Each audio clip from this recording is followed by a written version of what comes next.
करने में समय लगने की संभावना है। सभी पहलुओं की जानकारी लेने के बाद ही हस्ताक्षर करूंगी, ये कह रही हैं राज्यपाल अनुसुईया उइके। हाईकोर्ट ने 58% आरक्षण के खिलाफ फैसला दिया था। नया बिल 76% आरक्षण का है और अन्य वर्गों का अहित ना हो, ये भी देखना जरूरी है। तो ये बड़ी खबर है धमतरी से और राज्यपाल अनुसुईया उइके ने आरक्षण बिल पर बड़ा बयान दिया है। वो कह रही हैं कि बिल पर हस्ताक्षर करने में अभी और समय लगने की संभावना है। सभी पहलुओं की जानकारी लेने के बाद ही हस्ताक्षर करूंगी। अब देखिए, मैं आज पहली बार आप लोगों के सामने ये जानकारी दे रही हूँ कि मैंने केवल जनजाति समाज के लिए सत्र बुलाने की बात कही थी। अब इस विधेयक में ओबीसी, आपका अन्य समाज का 3% और एससी समाज का 1% और 32।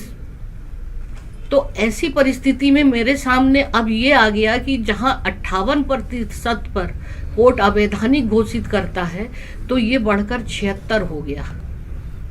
अगर केवल आदिवासी जनजाति समाज का ही संशोधन होता 20 से 32 तो मेरे लिए तत्काल हस्ताक्षर करने में कोई दिक्कत नहीं थी। आधार मानकर इस कब इतना ज़्यादा आरक्षण बढ़ाया है और ऐसी परिस्थिति में अगर मामला फिर उलझ जाएगा तो ना एससी को फायदा होगा और ना ही इसमें ओबीसी को या जनरल को, ना एसटी को। तो साथ में मेरे सामने एक और चीज़ें सामने आई हैं। बहुत सारे सभी समाज के लोगों ने दिया, एससी समाज के लोगों ने, ओबीसी समाज के लोगों ने, अदर अन्य जो है ईडब्ल्यूएस के जो लोग हैं और एसटी, एससी, ओबीसी, सब ने मुझे इस मामले में आवेदन देकर कहा है कि इस विधेयक पर आप जांच करें कि ये विधेयक में उनकी अपनी मांग है।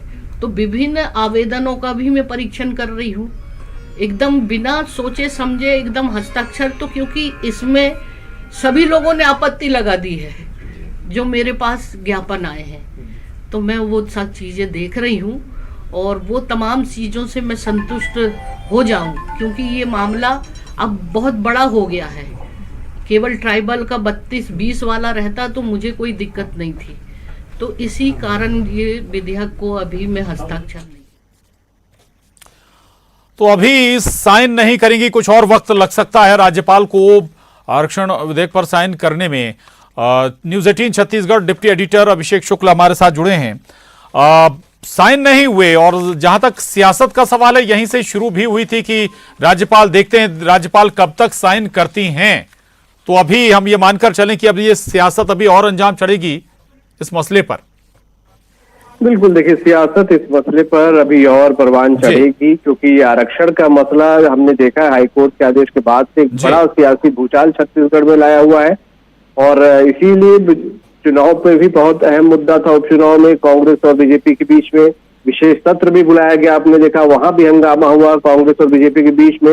विधेयक वहां से पारित हुआ तो सरकार जहां पक्ष में थी, विपक्ष ने भी वहां पर कई तर्क दिए थे और राज्यपाल के पास जाकर अब ये आरक्षण जो विधेयक है फिलहाल रुका हुआ है। राज्यपाल ने कहा है कि हस्ताक्षर करूंगी, लेकिन तमाम पहलुओं पे जानकारी लेने के बाद, जैसा वो कह रही थी अपने बयान में कि काफी बड़ा मामला है, सिर्फ 32 और 20% आरक्षण का मामला नहीं है, बल्कि हाईकोर्ट ने अगर 58% पे पहले अटकाया था तो अब 76% आरक्षण हो गया है। इसीलिए मैं अच्छी तरह से इसका परीक्षण करूंगी। इधर कांग्रेस लगातार, कांग्रेस के जो मंत्री है, नेता है, वो राज्यपाल से इसको लेकर बातचीत कर रहे हैं, मुलाकात कर रहे हैं। मंत्री अमरजीत भगत ने मुलाकात भी की थी राज्यपाल से इसको लेकर। राज्यपाल ने कहा है कि परीक्षण अच्छी तरह से करेंगे, अपने जो सलाहकार है उनकी जानकारी लूंगी, सरकार की क्या तैयारी है, सब रोस्टर की तमाम जानकारी लेंगी। कई सारी चीजें हैं, वो उनका कहना है कि कई पहलुओं पर मैं बात करूंगी, उसके बाद ही इस पर हस्ताक्षर करूंगी, क्योंकि ये मामला अब काफी बड़ा हो गया है, काफी विस्तृत हो गया है। तो जब तक ये हस्ताक्षर नहीं होते हैं तब तक एक राजनीति तो जरूर इस पर होती रहेगी और बयानों का दौर भी प्रशांत चलता रहेगा।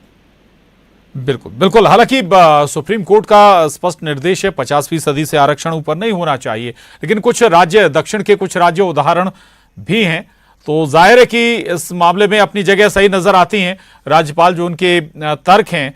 लेकिन दूसरे नजरिए से अगर हम देखें तो सत्ताधारी दल लगातार राज्यपाल को भाजपाई बताता है, भले ही राज्यपाल संवैधानिक पद हो। ऐसे में बीजेपी के लिए भी परेशानी बढ़ सकती है क्या, जब तक साइन नहीं होते हैं, हस्ताक्षर नहीं होते हैं? नहीं, कोई परेशानी ना बीजेपी के लिए है ना कांग्रेस के लिए। देखिए फिलहाल कोई सामने चुनाव है नहीं, और एक बड़ा सियासी मुद्दा है, तो इसमें जो जनता को या आदिवासी समाज को ज्यादा से ज्यादा कन्विंस कर पाएगा, बस वही कोशिश भी यहाँ पर चल रही है। वही भाजपा कोशिश कर रही है, वही कांग्रेस कोशिश यहाँ पर कर रही है, और सभी के अपने अपने तर्क है। लेकिन इन तमाम तर्कों के बीच कुछ टेक्निकल पहलू भी है प्रशांत, जिसको समझना होगा, और उसी टेक्निकल पहलू की मुझे लगता है राज्यपाल बात कर रही है। बिल्कुल ठीक बात है। तो कोई रास्ता निकलता दिख रहा है क्या? देखिए रास्ता तो सियासी लोगों को ही निकालना है, और उसमें जो रूल्स रेगुलेशंस हैं, बहुत सारे टेक्निकल पहलू हैं, कौन सी अनुसूची में शामिल किया जा सकता है, क्या विधि सम्मत है, ये विशेषज्ञ जो है वो ही उसको बेहतर सलाह दे सकते हैं।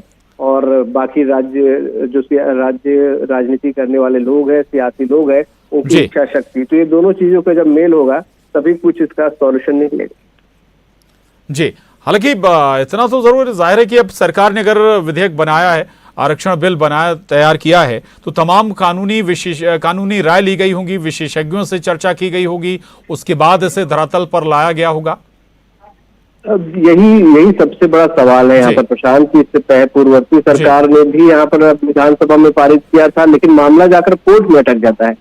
तो कोर्ट सियासत पे नहीं चलती, कोर्ट जो लिखित नियम है उस पर चलती है, और यही सबसे अहम पहली यहाँ पर है कि विधानसभा में पारित हो जाना या सियासी लोगों से बढ़ा दे, ये कोई मायने नहीं रखता अगर कोर्ट में इसे जाकर चैलेंज कर दिया जाता है। तो कोर्ट में जाकर ये तमाम मामले किस हद तक टिक पाते हैं वो यहाँ पर बहुत इंपॉर्टेंट है, वरना सियासत तो होती रहती है, और कोर्ट में जाकर जैसा हाईकोर्ट ने यहाँ पर ऑब्जेक्शन लगाया, खारिज कर दिया इस आरक्षण को, तो वैसी परिस्थिति फिर से न बने, ये बहुत इंपॉर्टेंट है कि लिखित जो संविधान है, लिखित जो विधि विधान है, उस हिसाब से ये कितना मजबूत ये विधेयक हो पाएगा, ये बहुत इंपॉर्टेंट है।